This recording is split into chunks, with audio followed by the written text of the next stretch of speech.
कैसे हैं आप सब। आई होप कि आप सब ठीक होंगे। तो मैं पुनीत सैम स्वागत करता हूं आपका अपने यूट्यूब चैनल SPS में। तो आज हम आपके लिए लेकर आए हैं क्लास 12th से जो एप्लीकेशन ऑफ डेरिवेटिव कल हमने स्टार्ट किया था, उसी की एक्सरसाइज को हम आगे प्रोसीड कर रहे हैं। तो फर्स्ट एक्सरसाइज हमारी चल रही है, उसके 7 क्वेश्चन हमने कर लिए थे।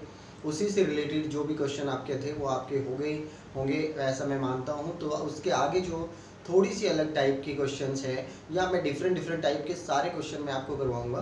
तो जो कल मैंने क्वेश्चन करवाए थे उनके अलावा जो आज हम स्टार्ट करने जा रहे हैं वो थोड़े से डिफरेंट टाइप के क्वेश्चन हैं, आपको अच्छे लगेंगे। क्योंकि मैंने कल भी बताया था कि ये चैप्टर ही हमारा ऐसा है कि हम इसको रियल लाइफ से रिलेट कर पा रहे हैं डिफ्रेंशिएशन को।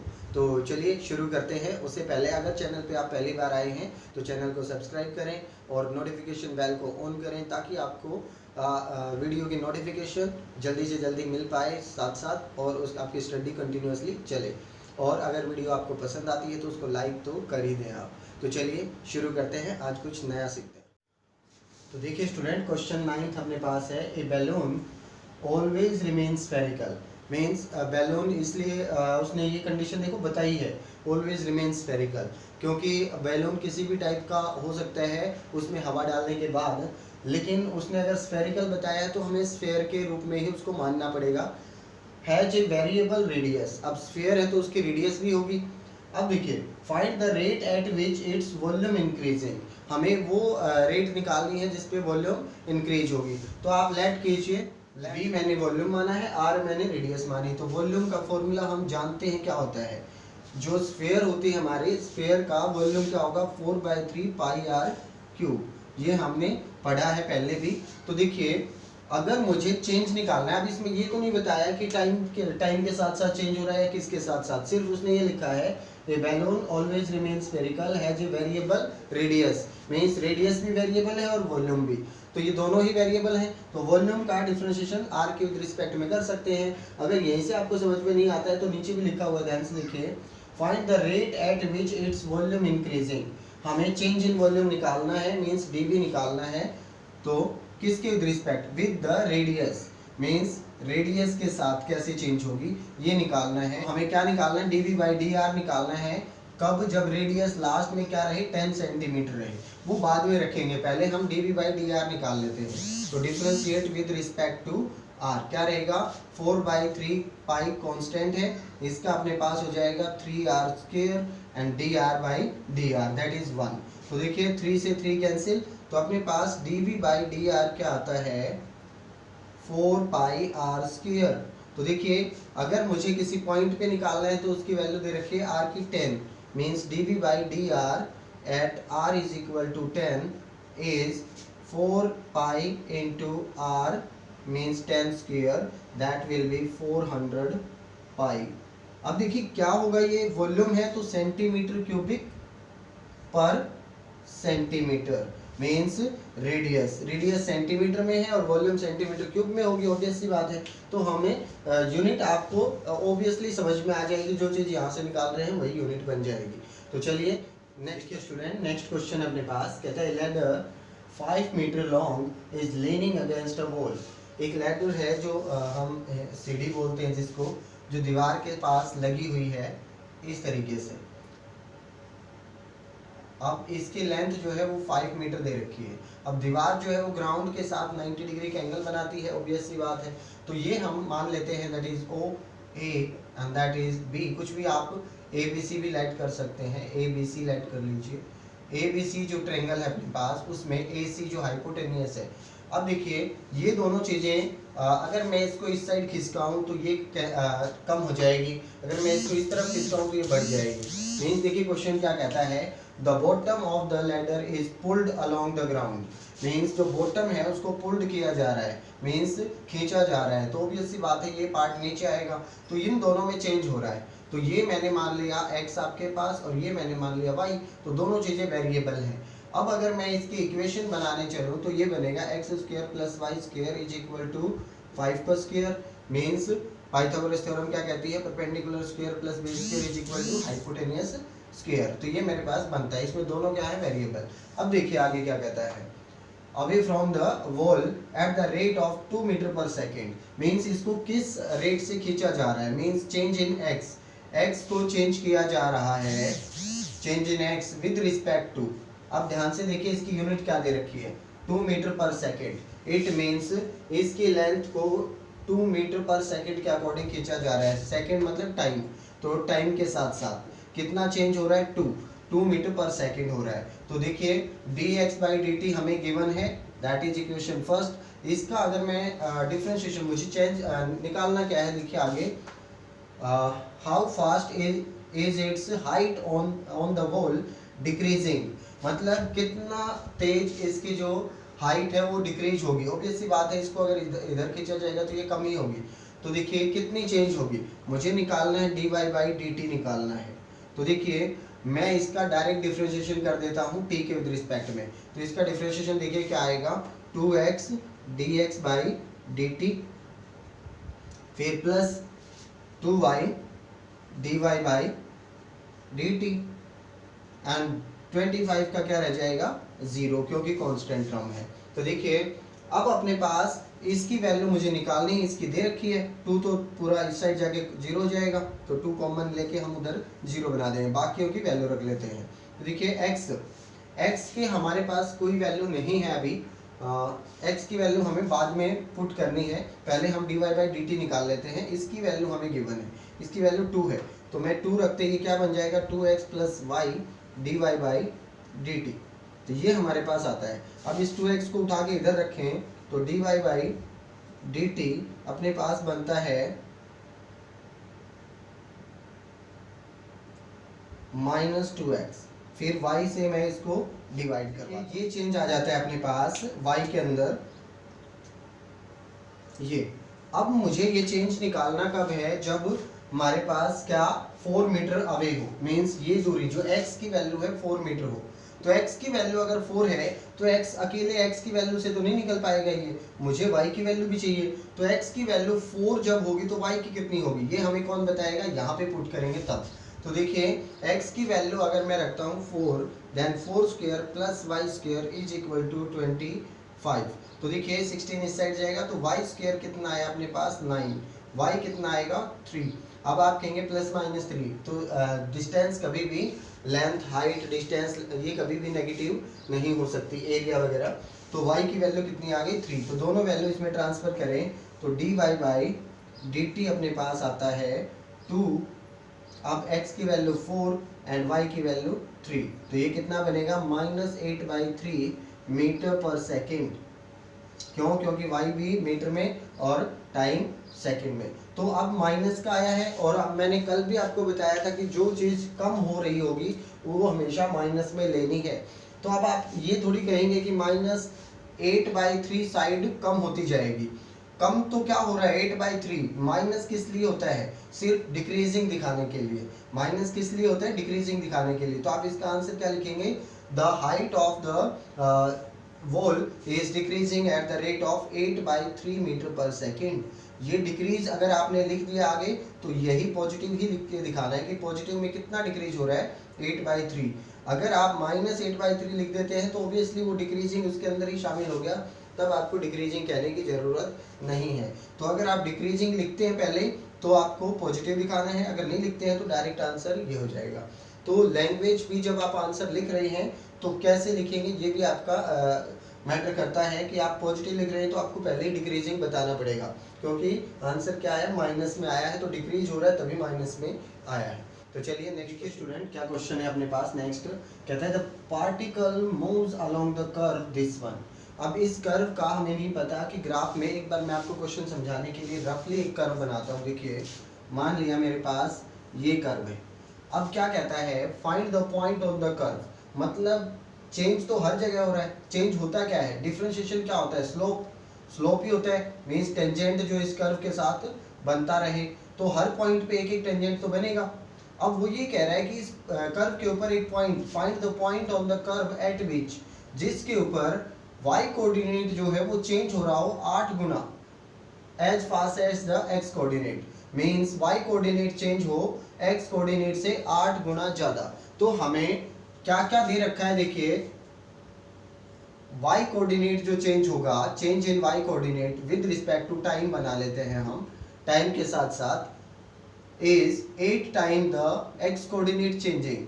मीन्स मुझे ये दे रखा है कि y कोऑर्डिनेट जितना चेंज होता है उसका 8 गुना x कोऑर्डिनेट चेंज होता है, ये हमें गिवन है। और मुझे फाइंड आउट क्या करना है, एक पॉइंट फाइंड आउट करना है जिसके ऊपर ऐसा होता है। तो मैं मान लेता हूं let x1 and y1 be the point be the required point, लिख देंगे be the required point. Required point लिखने का मतलब है कि जो कंडीशन उसने बोली है मान लिया कि वो इस पॉइंट पे होती है। अब ये पॉइंट अगर इस कर्व के अंदर है तो जरूर सेटिस्फाई करवाएगा इसको।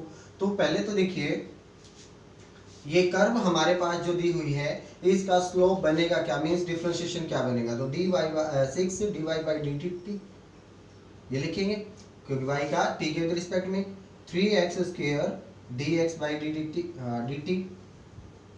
ये आएगा, और 2 का क्या हो जाएगा 0। तो 6 को अगर मैं इस साइड ले आऊं तो ये बनेगा अपने पास, देखिए x स्क्वायर बाई 2 ये आ जाएगा। अब मुझे क्या दिया हुआ है, dy बाई dt की वैल्यू दी हुई है तो मैं इसकी वैल्यू रख दूंगा। तो ध्यान से देखिए अपने पास dy बाई dt की वैल्यू है 8 dx by dt is equal to x square by 2 and that is dx by dt।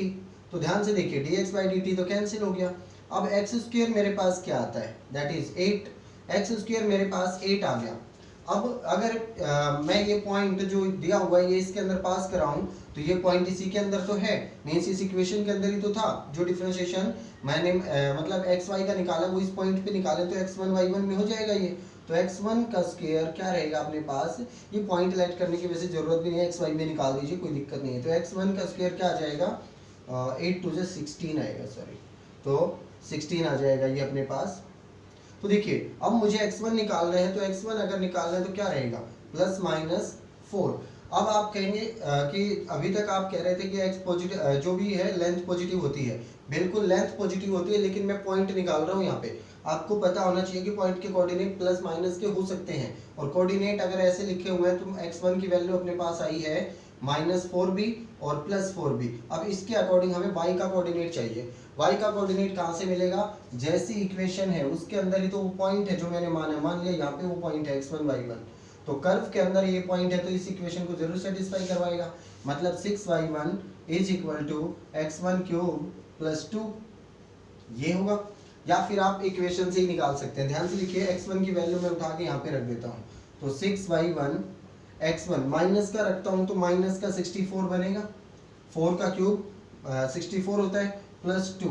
तो देखिए क्या आता है y1 अपने पास आया -62/6, मतलब जब मैंने -4 रखा तो -62/6 आता है, या कैंसिल होके अपने पास क्या आ जाएगा 31/3 तो ये आ जाएगा। अब देखिए दूसरा अगर मैं +4 रखता हूँ तो प्लस का आ जाएगा एंड दैट विल बिकम 66, तो 66/6 मतलब 11 आ जाएगा। तो +4 के साथ 11, ये दो ऐसे पॉइंट आते हैं जहाँ पे ऐसा होता है जो कंडीशन दी हुई है कि y कोऑर्डिनेट चेंज होता है x कोऑर्डिनेट के 8 गुना के बराबर। तो दो पॉइंट होते हैं, एक -4 के साथ -31/3 और एक 4 के साथ 11। तो ये हमारे पास दो पॉइंट आते हैं, इस तरीके से हम पॉइंट फाइंड आउट कर देंगे। ऐसा ही एक दो क्वेश्चन और मिलेगा आपको, अगर आप उसमें कंडीशन अलग मिलेगी। देखिए कर्व दे रखी थी, ये कर्व है, इसके ऊपर मैंने एक पॉइंट मान लिया, ये पॉइंट, अगर ये पॉइंट इस कर्व के ऊपर है तो इसको सेटिस्फाई करेगा, मैंने सेटिस्फाई करवा दिया। अब देखिए अगर मैं इसका डिफरेंशिएशन निकाल रहा हूँ तो डिफरेंशिएशन क्या निकलेगा 6 dy बाई dt, और यहाँ पे जो भी differentiation 3x square dx by dt। अब इसकी वैल्यू मैंने उठा के रख दी dx बाई dt की, तो देखिए कैंसिल होके अपने पास क्या आता है x square is equal to 16। अगर x square is equal to 16 है तो ये इसी कर्व से तो आया है, तो ये पॉइंट क्या था x1 y1, मींस इसके अंदर x1 को भी ट्रांसफर कर सकते हैं। तो x1 स्क्वायर किसके इक्वल है 16 के, तो x1 की वैल्यू आती है +-4। अगर x1 की वैल्यू आती है तो y1 की वैल्यू भी आ जाएगी, तो y1 की भी दो वैल्यू आएंगी तो दो पॉइंट हमें मिल जाएंगे। तो इस तरीके से हम क्वेश्चन करेंगे। तो चलिए नेक्स्ट क्वेश्चन देखिए स्टूडेंट, नेक्स्ट क्वेश्चन अपने पास, the sand is pouring from a pipe of at the rate of 12 centimeter cubic per second। Means एक पाइप से सैंड मीन्स मिट्टी जो है वो पावर मीन्स गिराई जा रही है, तो किस रेट से गिराई जा रही है वो 12 सेंटीमीटर क्यूबिक। अब क्यूब है तो ऑब्वियसली वॉल्यूम की बात हो रही है, पर सेकेंड मीन्स टाइम के विद रिस्पेक्ट में। इट मीन्स आप लिख देंगे कि v से वॉल्यूम, r से रेडियस और जो हाइट h से, ये सब कुछ आपने लेट कर लेना है। तो लैंग्वेज आपको बता दी गई है कैसे लिखनी है। तो देखिए आपको निकालना क्या है, dv बाई dt तो गिवन है, ये हमें दिया हुआ है 12 सेंटीमीटर क्यूबिक पर सेकेंड, तो ये तो आपको पहले से ही गिवन है। अब आगे देखिए क्वेश्चन क्या कहता है, the following sand forms a cone on the ground in such a way that height of the cone is always 1/6। Means एक कोन बनाता है। अब कोन जो बनता है वो देखिए किस टाइप से होता है। कोन आपने पढ़ा है 10th क्लास में कोन को अच्छे से, तो कोन इस टाइप से होता है। तो देखिए ध्यान से देखिए, ये इसकी हाइट होती है, ये इसकी रेडियस, रेडियस को मैंने r मान लिया, हाइट को h। तो इस तरीके से कोन बनता है। अब कोन की जो वॉल्यूम होती है वो हम जानते हैं, कोन की वॉल्यूम क्या होती है 1/3 पाई r स्क्वायर h, ये रहती है अपने पास। अब हमारे पास दो वेरिएबल हैं, क्योंकि जैसे जैसे मैं इसके अंदर मिट्टी डाली जा रही है तो रेडियस भी कम हो रही है ऊपर तक जाते जाते, और हाइट बढ़ रही है, तो दो चीज़ों में चेंज आ रहा है। तो इसने एक कंडीशन दी है कि height of the cone is always, height जो है वो क्या है 1/6 of the radius, means radius का 1/6 part, means h is equal to r upon 6, ये हमें दिया हुआ है। तो r कितना आ जाएगा 6h, ये आ जाएगा। तो r की जगह पे मैं ये 6h अप्लाई कर सकता हूँ, तो वॉल्यूम क्या बनेगी अपनी। अब एक बात हमेशा ध्यान रखना, मैंने यही क्यों अप्लाई किया, आप कहेंगे h की जगह ये भी तो रख सकते हो, बिल्कुल। तो देखिए क्वेश्चन पढ़ते हैं हम आगे। देखिए कहता है how fast is the height of the sand cone increasing.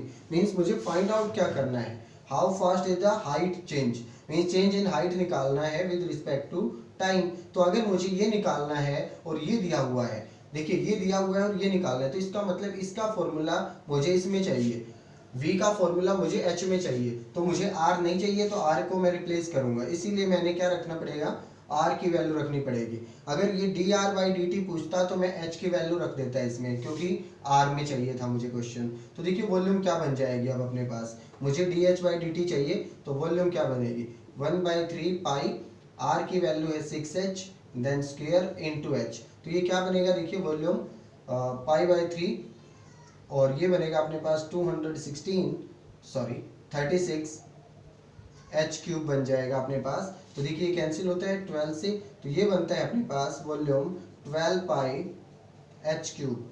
अब हमारे पास वॉल्यूम किस में आ गई, h में आ गई है। अब हम इसका डिफरेंशिएशन कर सकते हैं, किसके विद रिस्पेक्ट, t के विद रिस्पेक्ट, क्योंकि t के विद रिस्पेक्ट ही पूछा है। तो dv बाई dt, यहाँ से क्या आएगा 12 पाई कॉन्स्टेंट है, ये वेरिएबल है, तो इसका 3h स्क्वायर रह जाएगा अपने पास, और हमारे पास क्या आएगा dh बाई dt, क्योंकि यही मुझे फाइंड आउट करना है। तो इसकी वैल्यू जो है वो हम उठा के रख देंगे 12।